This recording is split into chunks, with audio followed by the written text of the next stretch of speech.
Well, obviously you're famous for your creativity, your dribbling. Was that something you've always had as a younger player? Was that brought for the streets, or was it coached? I think no, it was. I mean, people try to coach it out of me, but it was no. You played in the street.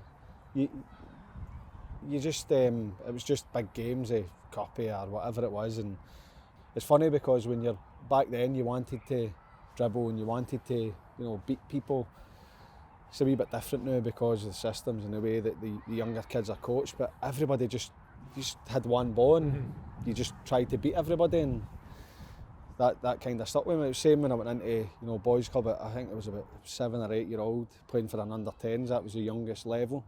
You just thought you could do it to everybody because you played against boys your own age, 4 years older than you. You get kicked about. You had to toughen up, but I just think you always wanted, but certainly I did, just wanted to dribble.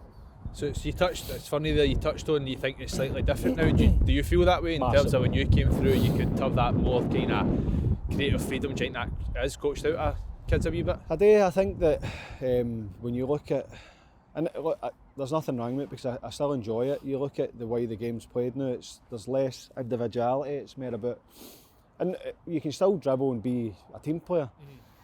But I think it's about systems and instruction, whereas it didn't used to be. It didn't used to be as structured. And I'm no user of obviously a coach school, and I think that's great. I think that because kids don't maybe play in the street as much, they don't have that. They don't need to have any invention because look at the facilities here. You've got everything. You don't need to imagine goals. I think that it was just. That's just the way it was. I think nowadays it's you need to have a structure. You need to have everything needs to be perfect. And we didn't really have that. It was just go and play. There was nobody really to tell you to do anything different. But I don't think kids are allowed to make mistakes now, and I think it's a big problem. I really do, because it's all right having, and it's great because if they're not getting anything out of a structure, then they need to learn how to master the ball, how they control it, way to pass, all these things. But when you go into particularly academy, but even grassroots level, when you're not allowed to make mistakes and you're told what to do constantly, you're not developing your decision making. I mean, it's massive, and I think even as much as we look at systems and how the game's played, and you absolutely need to have it. The top players are all great 1v1, defending and attacking. If they need to go and eliminate somebody, a defender stepping forward, you need to beat somebody. But they need to know, how to do it. I look at like Bruno Fernandes, Mo Salah, Trent Alexander-Arnold. You watch them in a game of football, they will give the ball away about 30, 40 times a game, which probably isn't allowed in our game, and we love our game, it's entertaining, but they'll make that pass, it makes a difference in a game. The worst thing ever when I watch it is when a player tries something and it doesn't come off, and there's either a shout for the sideline, whether it's a parent or one of the coaches or one of their teammates, and their heat goes down, and they think, I'm never doing that again. Because you're never going to get better.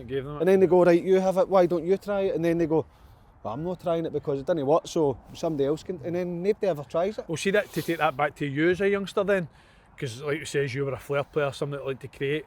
Was there anyone in particular, coach, parents, that was always encouraging you, that just remained for you to just always try and be creative? Well, my dad was my biggest. He would always encourage me, and it would never be what you doing that for, or don't do that. And my attitude, and I think a lot the way I was brought up was because you dribble right, you can't have 100% dribble success rate. And see if you do, you're not doing it right, because you need to lose the ball. You need to, if you've got pace but you maybe not get the control, then you use your pace, but you can't always win the race. If you've not got it, you need to figure out how to get past the defender. And I always my attitude genuinely was, I'll beat him the next time. It was never, I'm not taking him on. He's got to beat me. Try and beat who you're playing in front of you. My dad was always massive for me. It would always be, take him on, do this, do that. Never negative. See, referring back to your journey then, in terms of you're saying that kind of attitude you had to, I'll go again, you probably had the freedom to make mistakes. See, knowing what you know now, I don't know if you had any opportunity to sign for like a Rangers or Celtic as a kid. Was it probably a benefit to you coming through at Motherwell as opposed to one of those two clubs? Probably, I think in terms of getting the first team opportunity, it's not to say that probably every coach tell me to make better decisions and figure out, but understand when to pass and when to dribble. Yeah. Again, I think that either comes early or probably later. It was later for me. I think coming in at Motherwell was doing it. A couple of teams down in England. I wasn't offered any contracts. I was trained up at Aberdeen just before I went in full time in Motherwell. My opportunity really came because I made my debut on a day that, I don't know, 7 or 8 first team players were ill or unavailable. Did you not get called in to like clear the snow off the pitch or something like that? I was YTS 17 Boxing Day and we had the Christmas off. 1984, wasn't it? 1999, you're not far off. Was it? No, 2000, sorry, 2000. Clear the snow off the pitch, and then I'd been off for like 3 or 4 days. And back then it wasn't, there's a programme, look after yourself, it's you're off. But like, it used to be, we were cleaners. You'd missed that, or would you have done No, stands, we used to clean the stands. We were cleaners and set up the training. Like at Motherwell we had, know what these have got, all the nice stuff. We had to build the goals. So the goals were in for Parc, put them in a trailer, on the minibus, go down, build them up, put the nets up. This is what we need. We need a pitch, we need that, get it set up. Then train, bring it down, take it back, clean the dressing rooms, clean the players' lounge, clean the stands, clean the gym. So we had time off, so some boys were in, some boys were off. Got a phone call, you need to clear the snow off the pitch, and the snow was like thick, the covers were like frozen, like you couldn't roll them. So I'm halfway through and I get a shout, oh, you're on the bench. That's unbelievable, isn't it? You're a dancer. Don't need to mental. clear the snow off the pitch. We could beat 3-0, but I come on. So that opportunity came obviously because I'd been training at times with the first team, but the cutbacks were coming, so that's when we got our opportunity, and then probably got that freedom. The club were getting into went into administration. Terry Butcher took over Eric Black, and it was like, listen, you all need to play. So you were allowed to play 4 or 5 bad games, and then you'd keep your place because there was nobody else. So that development was massive for me. How much did your personality play a factor in you obviously moving into the first team dressing room? You're quite lively when you were younger, weren't you? It was probably a lot. I think that it's funny because when I speak to people and if I think back, you generally think of the good things, don't you? And you had this fearlessness and you total belief in your ability, which I did, but you still have doubts. You still have to, prove yourself, obviously. And I probably just cheeky, like a typical boy for Glasgow, brought up in the schemes where you stood up for yourself. You had, I had confidence. So I think that a lot of the first team players liked it because I was quite loud, but probably looking back, they'd maybe say I could back it up. If I come into 11v11 as a 16-year-old, 17-year-old, I didn't care who it was I was against, because I just wanted to show I'm good. And it was a test for me. I wanted to see if I was good enough. I believed that I was, so I just wanted to impress people. You need to have an element of that though, don't you? You have to. Especially as a young player. We had a big dressing room, big characters, but I was just myself. Didn't try and be anybody else. Lively, confident, trying nutmeg whoever it was. Used to try and chip the goalie, and what it like, especially throughout time in football, if you chip a goalie or try and chip them, they go mental. But the goalie used to just laugh at me. Something that I think is so important that we try and set young players, see, especially when you get to that stage, see if you've got an attribute that makes you stand out, like maximise that. Sometimes you don't need to be the best player at everything. If you're brilliant at something, then really make the most out of that to try and push you through. And I think you need to have, as much as you concentrate on what you're good at, but you still need to be open as well. Like I played as a left winger, no blessed with pace, I could get by. I was confident I could get past anybody. Like genuinely thought I'll get by them. They might catch me, but I'll get by them, I'll get my half yard. But I had to play left back, I had to play centre mid, I played right wing. And as much as I was really moany, you'd be like, that's not my position. But then, so you're playing left back, so you understand what the guy in front of you needs. Yeah. Where he wants Maybe it. what you how don't want to play it. face as a full back against a winger Then as well. you've got a centre back that doesn't want you to go anywhere, so they pull you in and they're like, don't go anywhere, you're here. So you're learning that side of it. So you're learning different sides of the game, and I think a lot of times, for younger ones now especially, they're so position specific to what they want to do. I'm a CDM, I do this, and this is all I do. This is all I do. This is all I do. Parents are a big part of that. Oh, 100%. Because Definitely. parents look at it and go, well, my kid's playing at a position. Yeah, like, and they're 9-year-olds. That's learning. And you just don't know That's what they're learning, going to be. and you don't know what they're going to be.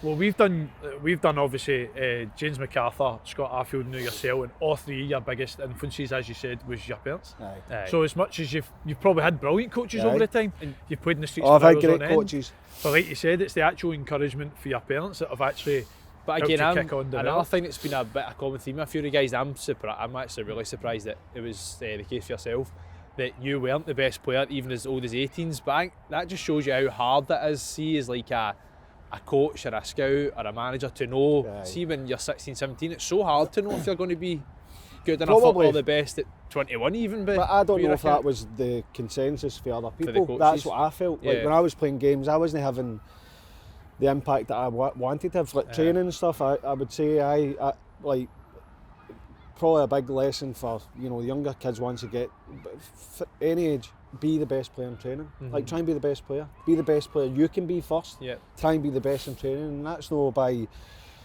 as you say, doing what they're good at. Do what you're good at. Work harder than everybody else. Make sure you're enjoying yourself. And I always try to do that. Was there anyone that was a particular influence on you in that kind of period, breaking between youth and first team, or any particular Mickey Weir bit was of brilliant advice? for me. Right. Mickey Weir was one time we had a couple of days off, and I didn't when I was younger, try to make it. I didn't drink. I didn't get into trouble. I just all I wanted to do was be a football player.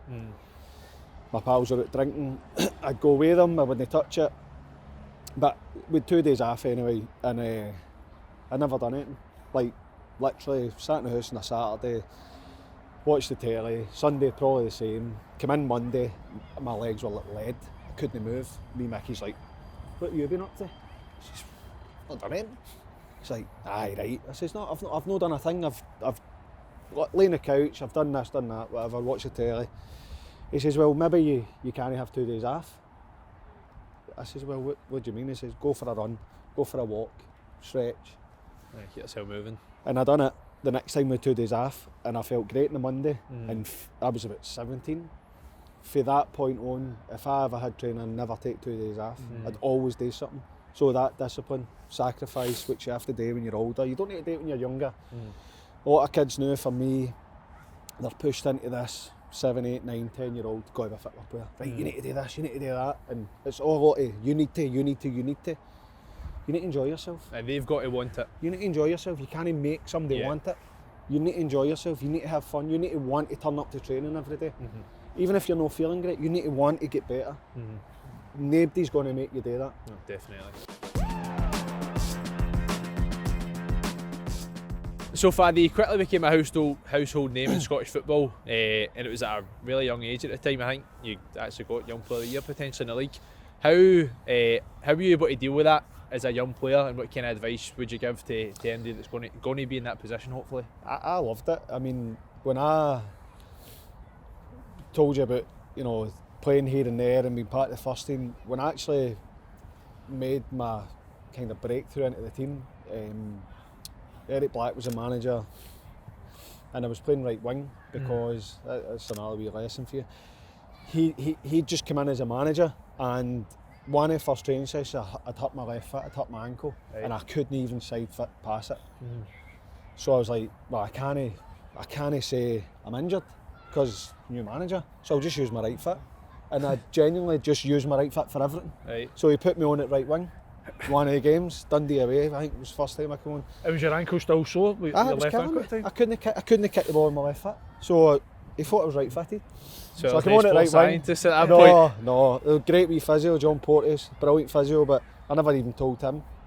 And then he brought me on again one of the games, Aberdeen at home. Scored my first goal, coming in for the right header. And then we had an experienced striker, David Kelly, who was in. Billy Davis had brought him in. They had a fall and with no strikers, and he put me up front. First time I've ever played up front, and I scored. I'm probably going to get pulled up for this, but 5 or 6 goals in 4 games and get played a month. First time as a striker. No, that's me. I played as a striker mostly. Got to the end of that season. Well, no, it got better, but right to the end of that season, I'd only played half a season. I was nominated for Young Player of the Year and I never won, but I shouldn't have won anyway. Pure research for me that then. I won it the next year. Oh, I'll take it. So then you're getting this wee guy that's got the rat's tail and plays the way he wants to play and will try things, and I loved it. Probably didn't have fear of failure. Yeah. I just enjoyed it. I just thought, this is great, man. I'm doing great here. Like, I'm playing against these good players, playing against the players that Celtic Rangers had at that time. You're up against like top class players. Yeah. And I just loved testing myself. So it's a great attitude to have. And then you used to get like a wee bit of interest, and the papers were saying this and that, and you go, that's great, isn't it? Well, that attention obviously led to your move to Everton. Aye. I think I could guess the answer anyway, but you were never daunted at even the step up level going up to a big club like that, no? No, because so in the transfer windows before, or certainly the months leading up to it, I actually thought I was going to buy a Leverkusen. Wow. So gutted. Brilliant. There was talking we got to buy a Leverkusen. There was talks with them about staying at Motherwell for a wee bit and then going, staying on loan, learning the language, going and moving away. It didn't materialise, so I knew that they'd been in the Champions League final, I think. I was just about to say that, even that year, handed. So I knew that it's different having links, but that was like concrete. Didn't come off, it was concrete. Everton had tried, Preston had tried to sign me actually, Craig Brown was a manager, they'd tried to sign me, Billy Davis assistant, and Everton had tried to take me on loan, I think, the January before I went. So by the time it came round, when I went to Everton, because I'd played a year and a half in the first team, international debut, I felt as though, probably got to get slaughtered for this, I felt as though I was one of the best players in the league, just on how I played and the impact I was having. So moving down to Everton, David Moyes was like, right, you're one for the future, and I went, I'm not here to mess about or wait. You're not a development player. I'm coming. He's like, well, calm down a wee bit, and I think it was more to say, like, you've not made it, which I like. But as soon as I got in training, it's like,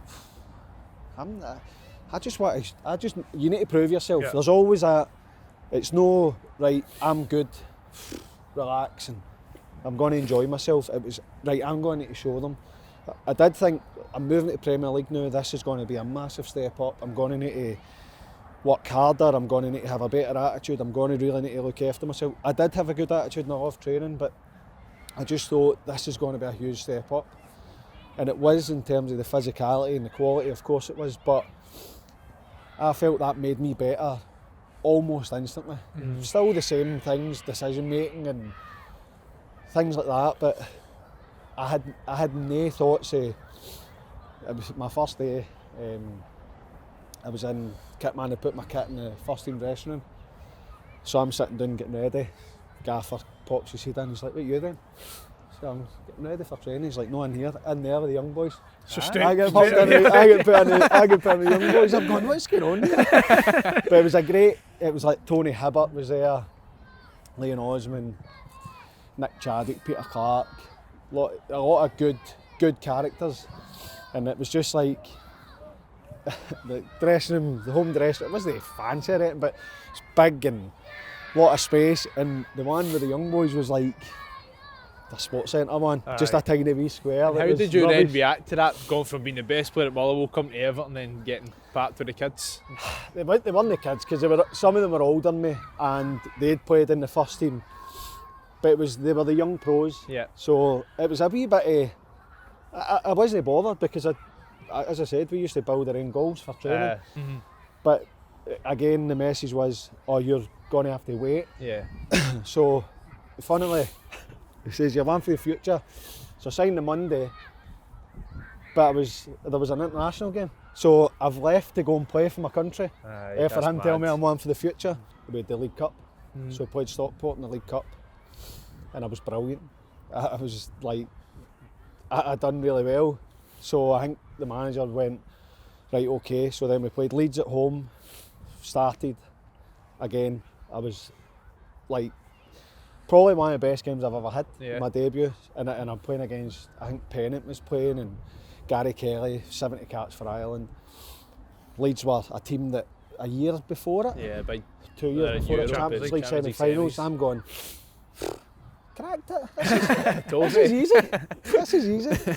And it was like an unbelievable debut. So the next game was Spurs away, and I'm going, Stevie Carr, who I later played with at Birmingham, he's right back for Spurs. Gary Kelly plays ahead of him. I've absolutely destroyed him. This will be easy. Nightmare. That was a reality check for me. Stephen It wasn't the manager. It wasn't the players. Uh-huh. It was him. He absolutely bullied me. Aye. I went to take him down the line, step across. I went to cut inside, step across. I Did went to go that- short, he's right behind Did you. you experience I had a that shocker. in Scotland? Like, Aye, I played against good players, but it was the wee one where you go, right, so what grounds you? That did. Because that was an absolute lesson again. He bullied me, and I felt so small. You know that one, you go, I don't want to go back in the dressing room, because I know I'm going to get hammered here. So it wasn't all good. So everyone obviously speculates the difference for the jump between, for example, Motherwell in the Scottish Premier League to going to play in the English Premier League with Everton. Was there anything early on, you talked about playing against Stephen Carr, was there anything attribute-wise that you felt as if you had to develop quickly to get up to the eventually the standard you got to? I think initially the standard of training, the tempo of training, the work rate required, the standards demanded of the manager. You had to get there fast, because I would say for a good wee while I was going home having a nap. I was absolutely shattered every day, like shattered, because I still wanted to dribble, but the ball moved quicker. Yeah. The players were, I'm sure the boys that came through at Motherwell won't be too disrespected, they were better players. Yeah. They done things better. Their touch was better, their passing was better. They were more physical, they were bigger, they felt as if they were stronger. We had a lot of younger players at Motherwell. But I would say that was the biggest one, coping with the demands of training.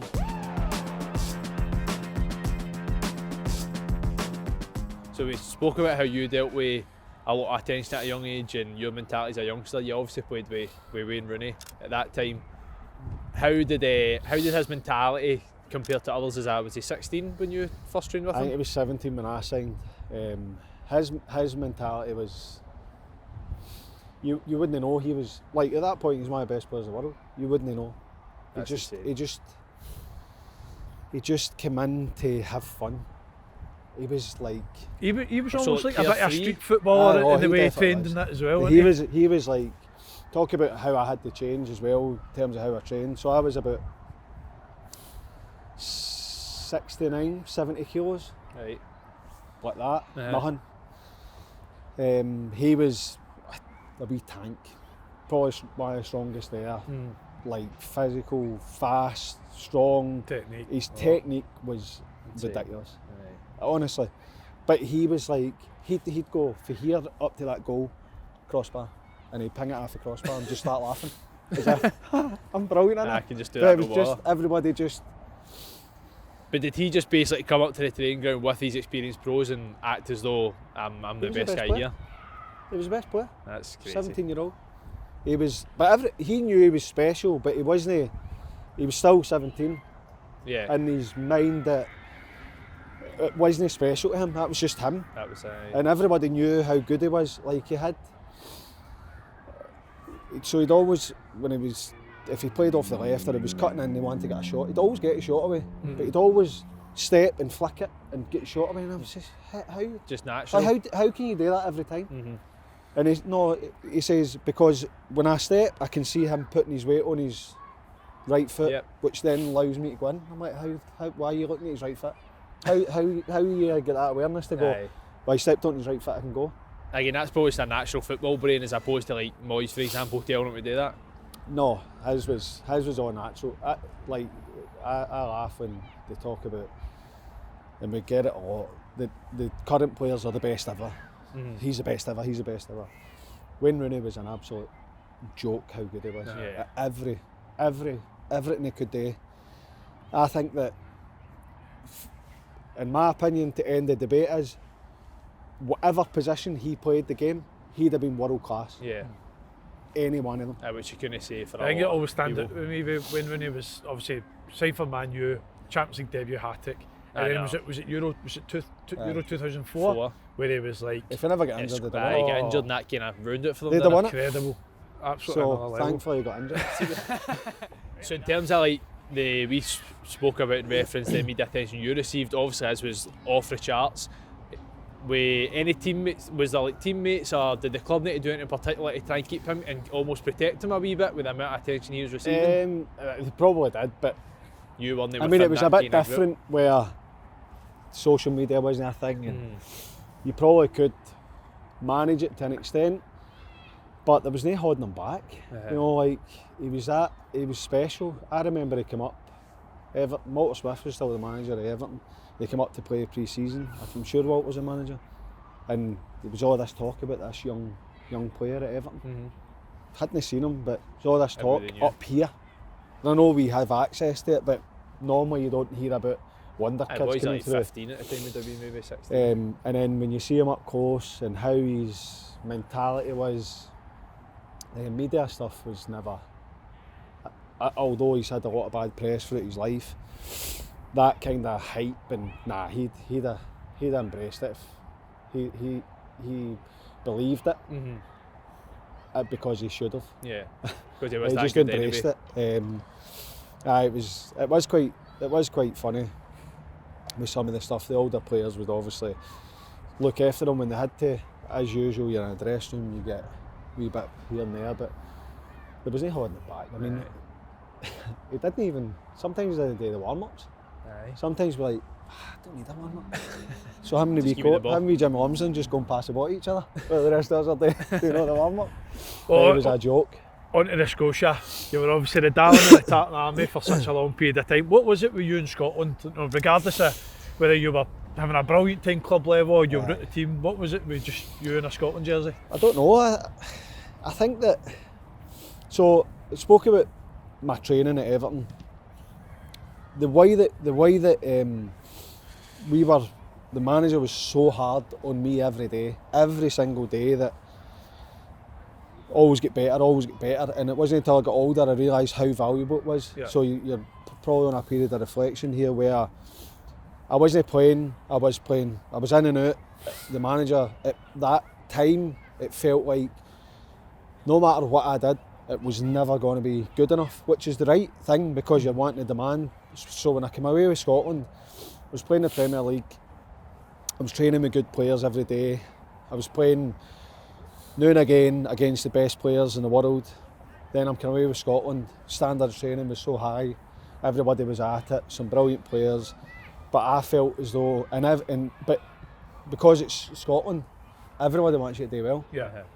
There's all negatives, you come to team selection, tactics, all that, lose a game, but everybody wants you to do well. And it just seemed that I knew the manager liked me, I knew wee Bertie liked me, and even like the cheeky boy stuff and that, people used to go, oh, what about that? I'm like, oh, he's not slagging me, is he? Aye. So I used to like it, but he was like, wee Bertie was great because he never let me do what I wanted. But so we trained at Tynecastle once, and it was 2-touch, big game, 2-touch. Right, that's the conditions, 2-touch, everybody's 2-touch. Pulls me to the side, goes, you're free. You can do what you want, right? The ball comes Minimum wide. 3 touch. Ball comes wide to me. I'm up to the fullback away by him. They're like 7 touches. two touches. Just keep coaching though, because He's like, you? on you go, Aye. on you go, and they're going, what's happening here? So I felt that my performances were, I was so proud to play for my country. I enjoyed going and obviously playing with the best players that we had, meeting up with guys that played with and against throughout your life, and just I don't know, it just seemed to be that Seemed to click. it worked. Big game players, that kind of underdog of I'm going to go and get my best and hopefully it works, and more often than not it worked. So in terms of big game player, you're probably sick fed up answering about this particular goal. Can't but be. no, Can't be I was fed going up to with say, I wouldn't be, but you've always had a lot more special moments. There was no bigger moment than the goal in Paris. So in terms of the actual goal, do you think that almost having the audacity to even try and bring that down and shoot, do you think that actually goes all the way back to what I talked about earlier of having that kind of street football mentality? If I'll just try something here, Probably. and it's went on to be, for me growing up, probably the most iconic moment as a Scotland fan. There's been a couple recently that you could maybe rival that, but at the time I would say that was. And do you think that does stem back to having that kind of street football mentality we touched on earlier? I think it's definitely a big part of it, but also so the game when you play international, you when you play away, or the home team picks the ball. So they were Adidas, so it was a different I'm wondering where this is going here. Diadora, right? I'm going to tell you. That's how I played looked off the cuff, but I always thought about what I was doing. So they were Adidas, and you train the night before the game, and we were out on the pitch. So you were just messed about, hitting a shot, and the balls were like flying, like barely hitting them, flying. I'm like, brilliant! I'm going to get a shot away tomorrow. Right. I need to get a shot away. Who knows? So play the game first half. I'm playing as a lone striker. I'm fighting Thuram. I'm running channels. When I'm getting past him, Vieira's coming back, and you're laying it off, and all you're doing is fighting and scrapping. Try to get the team up the pitch, press them when you can, drop into your shape. So the time's ticking on. I'm not had my shot yet. I've not had a shot yet. This is in your head throughout So the game. I'm going, I've not had a shot yet. 60 odd minutes. I can't mind when it was. I'm tired, and You I couldn't know remember when it the was. subs coming. I can't remember the time, but I knew it was coming. I knew this. You start seeing the subs warming up, and you're like, right, it's coming. So I'm like, I need to get a shot away here. That's mental. So the ball's kicked. Craigie kicks it. As I go Best to ever assist. as I go to take a touch, I'm doing that because you're expecting somebody to come You through. said you've been in a fight for 60 So minutes. you go like that. There's nobody there. Take my touch inside. Fergie's hearing outside me, screaming for the ball as he always did. And I'm like, aye, good one, Fergie. Smashed it. Goalie's forgot to put his horns in his gloves. No, but it moves because we'd done it the night before. That's mental. So if you're basically saying if it was a Diadora ball, that's not went in the back of the net. No, that's bouncing about 3 times before it comes. They were bowling balls, they were the fit balls. And again, it's just the fact that there's that, you're even saying throughout that game, you're just thinking, I need to get a shot away, and it turns that moment. I'd never have thought that. But then it comes to, so you've got that, right, I'm going to try something here. Yep. And that goes But- back to you saying if fear of no blazing it mistakes. in. Aye. But then I'll go and say, kind of, it's no full circle because I obviously was 24, I wasn't nowhere near playing like with the intelligence that I got later on. But the full game, I'm doing all the right things. Yeah. So I'm trying to keep it simple. I'm trying to, hold the ball, and I'm trying to fight. I'm trying to lay it off and play the perfect pass or create a chance for somebody else. So all that's part of it because it's part of your development. Yeah. But at the back of your mind, it's that. What Well, XG? nobody else probably would have, because if you don't score that, if I don't score that, first of all, Fergie's going to batter me, and then everybody else is going to go. What are you- XG do you actually think doing?" that was for that chance? Depends what ball he was using. Well, see, just to go back to, like you said, full circle, out in the schemes, loads of touches of the ball, street player, want to dribble. As much as that is probably by far your most iconic goal. Was it Ukraine? Was it the goal Ukraine when you dancing between the No, two guys? Macedonia. Macedonia. Does that no kind of sum you up, like you're saying, as you as a Probably. player in general, where fearless nature, creative, want to get at people? I mean, that goal was incredible. I think as well, and if it was at a time where you were old enough to be as interested as you are now, I was dreadful in that game. Like, I was really bad in that game. I remember I had a chance where people say I didn't use my right foot. I did. I just preferred to obviously use my left foot. But I had a chance where I drag it inside and I go to just shape it to the back post and it hits a wee bobble and it shanks away out nearly for a throw in.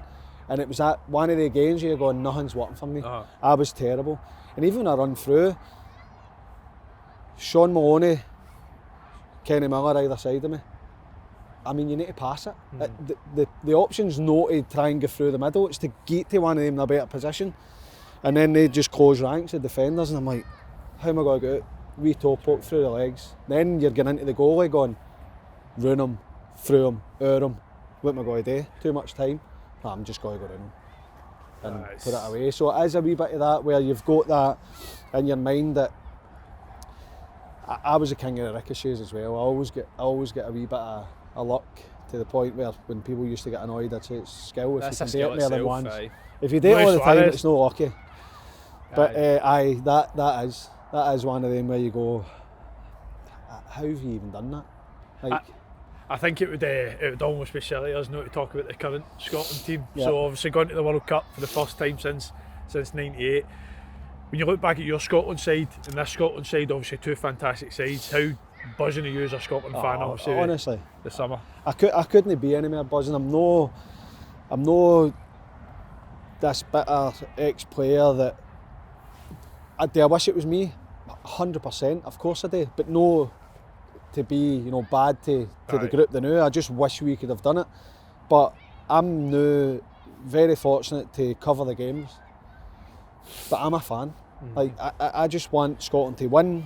I want them to keep proving people wrong. I want them to, be able to bounce back for being written off. And I just want to see a right good Scotland team on the world stage. So I'm absolutely buzzing. The last two Euros have been great, and the qualification, the actual performances have been below what we should expect. But I'm just getting into the game against Denmark. I wasn't even nervous. Normally they get a wee bit nervous. People are like, "What do you think?" I says, "I don't know how, but we're going to win. We're going to win the game." That's the campaign. It's been to top the group, to go and get to a World Cup, first one since 1998.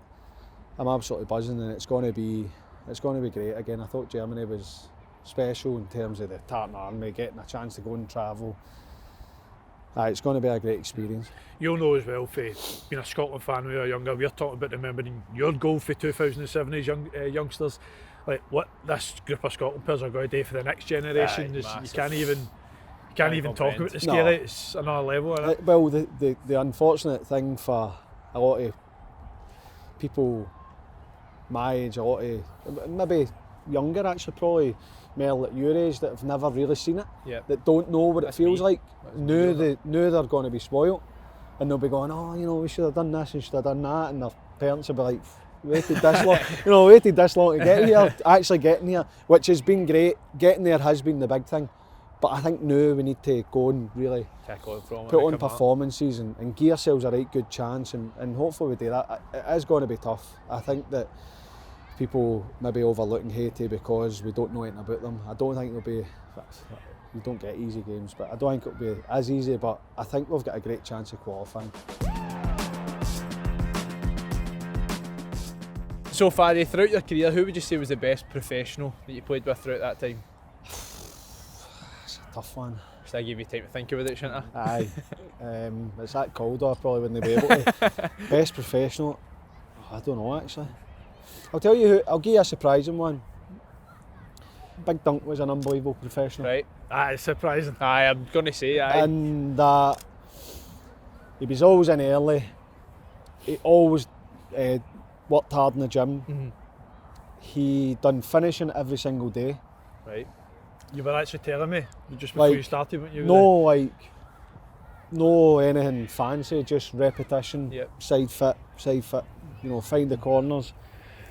I think that would surprise people how good a professional he was. I know it does. I think when you get to a higher level, they're all good professionals. They all, and I dare say you probably see it now more so with you know, the new breed of player that everybody's a good professional. Yeah. Everybody looks after themselves. Everybody does the right things because they realise how important it is to give themselves a chance.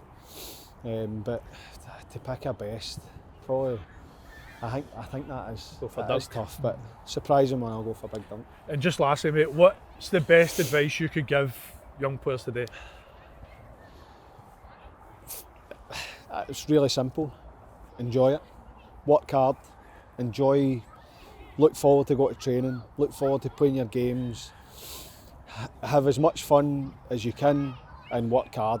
Younger age group, don't worry about, you know, having to be ultra professional, and, you know, just really honestly work hard and have fun. If you're not having fun, you're not doing it right. Well said. Faddy, top man, thanks Cheers, very much, mate. Thank Top you. man, mate, Cheers. thank you. Okay, Faddy, just for you, we're going to give you a really easy challenge this week. We're going to recreate the France goals. That sound alright? Sounds alright to me, Okay, mate. so I'll feed it to either one of you. Ball in the air, touch, turn, top corner, strike. Just to warn you as well, Manuel Forza's much better than Laundry and goals, so Okay, lads. yeah. I can't believe you've just helped me what I need to do. Okay, Andy, good to go. So Yeah, we've got a ball in the air, touch, turn, strike. Yeah. Yep. Right, touch, Hold off Abidal. turn. Oh! Okay, yep. Oh, that'll do it. Touch. Oh! That went in, I was. That would have been it. If that went in, I was up the road.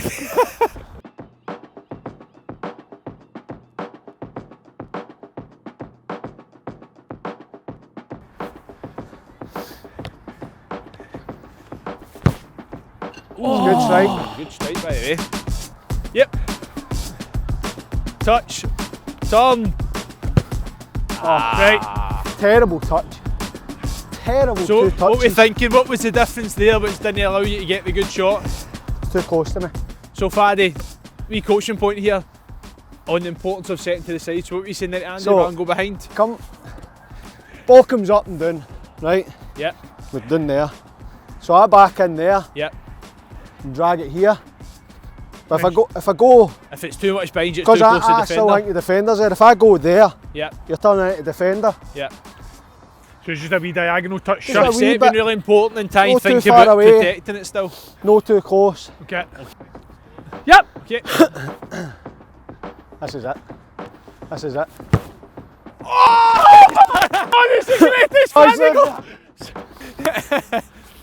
It was all about the set. I knew it was coming. By the way, it was all about the set for the side. So, Straight after Faddy's coaching point, make sure I had took a better touch to allow the strike. That's why you're over here.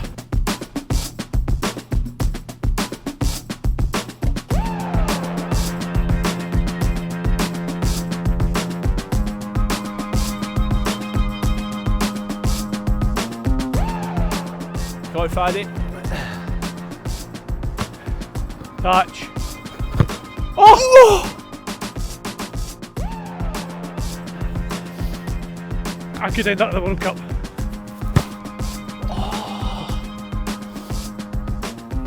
I cheated with my touch here.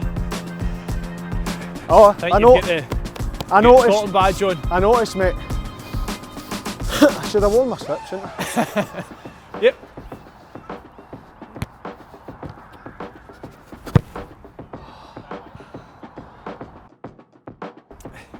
Yep.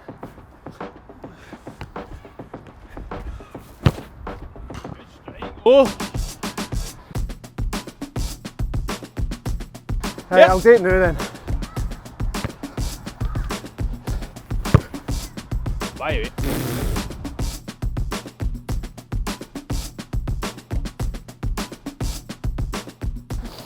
Cheers, mate. Brilliant. Great service. Brilliant. It's on the service. Okay, lads, by the way, 10 unbelievable efforts, but this time you get the main one, but Andy's won this challenge, Andy won mate. it. So well done, Andy. Well done, mate. Brilliant, mate. Well Standard done. dunk, incredible. Cheers, Faddy boy.